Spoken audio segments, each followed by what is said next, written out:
Salam sejahtera, salam Malaysia Madani dan salam perpaduan.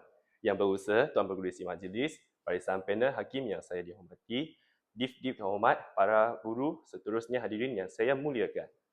Dahulu peperang berlaku di medan tempur, hari ini peperangan berlaku di hujung jari.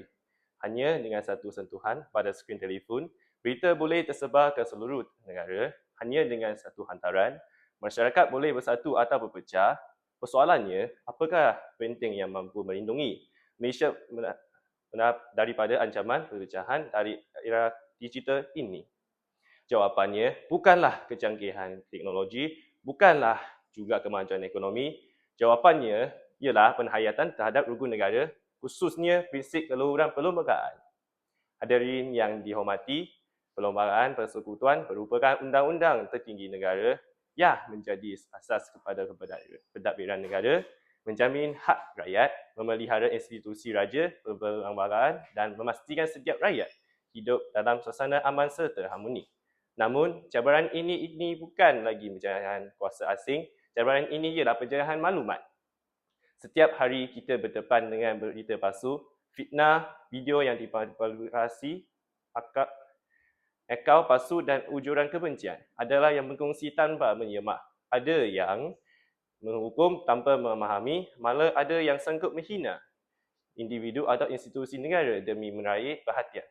Jika keadaan ini berterusan, apakah yang akan berlaku?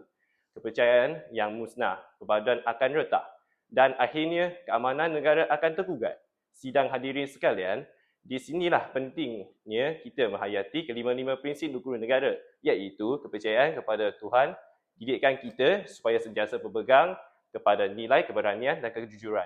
Agama mengajar kita bahawa menyebarkan fitnah, menipu dan mengaibkan orang lain ialah perbuatan yang salah. Jika setiap rakyat menghayati prinsip ini, ruang digital akan menjadi lebih beretika dan beradab. Rukun negara kedua ialah kesetiaan kepada raja dan negara. Pada mengingatkan kita bahawa kecintaan terhadap negara bukan sekadar mengibarkan jalur gemilang pada bulan Ogos. Kesetiaan sebenar ialah mempertahankan keharmonian negara, menjaga nama baik Malaysia dan tidak menjadi menyebar kebencian yang boleh merosakkan perpaduan. Rukun negara ketiga, prinsip keluhuran perlembagaan untuk kita menghormati perlembagaan sebagai asas kehidupan bernegara. Setiap hak datang bersama bertanggungjawab. Kebebasan bersuara bukan bererti kebebasan menghina. Kebebasan berkongsi maklumat bukan lesen untuk menyebarkan berita palsu. Sebaliknya, setiap tindakan kita mestilah berpaksikan undang-undang dan nilai kemanusiaan. Seterusnya, prinsip kedaulatan undang-undang pula memastikan bahawa setiap individu bertanggungjawab terhadap perbuatannya. Sama ada di alam nyata atau di alam maya, setiap tindakan mempunyai implikasi. Oleh itu, kita perlulah menggunakan media sosial secara berhemah dan sentiasa mematuhi undang-undang negara. Akhir sekali, kesopanan dan kesusilaan menjadi penting kepada keharmonian masyarakat. Dalam dunia yang semakin pantas, adab tidak boleh dipinggirkan. Kata-kata yang sopan mampu menyatukan masyarakat, manakala kata-kata yang kasar boleh memecahkan belahan sebuah negara. Hadirin yang saya hormati, sebagai generasi muda, kita tidak mampu mengawal semua kandungan di media sosial, namun kita mampu mengawalkan diri sendiri. Kitalah generasi yang perlu berani berkata tidak kepada fitnah.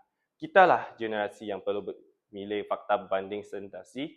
Kitalah generasi yang perlu menjadikan perpaduan sebagai keutamannya, bukannya perpecahan.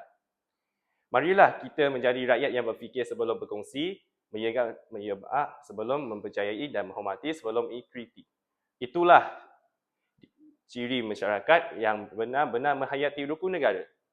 Hadirin sekalian, Malaysia bukan dibina oleh satu kaum, satu agama atau satu budaya. Malaysia dibina atas semangat saling menghormati, saling mempercayai dan saling mempertahankan antara satu sama lain. Semangat ini adalah dipelihara untuk Perlembagaan Persekutuan. Sebelum saya mengakhiri pidato ini, izinkan saya meningkatkan satu renggung. Jika teknologi menjadi alat yang berhubungan manusia, maka perlembagaan ialah panduan yang memastikan hubungan ini kekal harmoni. Jika media sosial menjadi suara rakyat, maka rukun negara ialah hati nurani yang memberikan suara tersebut agar sentiasa menandaskan nilai adab dan bertanggungjawab. Marilah kita menjadikan rukun negara sebagai amalan bukan sekadar hafalan, Jadilah keluhuran perlembagaan sebagai benteng perpaduan, kedaulatan undang-undang sebagai jaminan keadilan, kesopanan dan kesusilaan sebagai budaya, kesetiaan kepada raja dan negara sebagai lambang patriotisme, serta kepercayaan kepada Tuhan asas membentukkan insan yang integriti.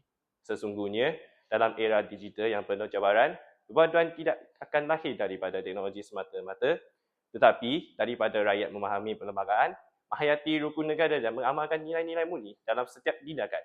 Sekian, terima kasih.